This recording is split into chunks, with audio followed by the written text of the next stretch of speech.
Magsasarsyado tayo ng ulo ng tilapia. Ayan. Ang ating ingredients ay bawang, sibuyas,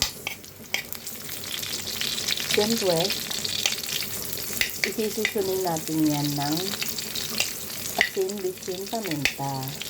O, diba? Ayan po, 2 itlog. At meron tayong kamatis. At yan na po ang ating ulo ng tilapia. At meron tayong paminta. Magic syrup na di nawawala. Pampalasa. Ayan guys. Ayan. Tilapia. Ayan. Kamatis. Paminta.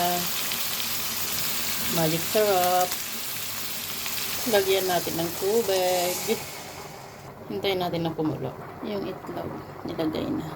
Hintayin lang ng ano yan, ng 1 minute guys. Ready to serve na. Ayan, ready to serve na guys. Ang ating sarsyadong ulo ng tilapia. Thank you for watching.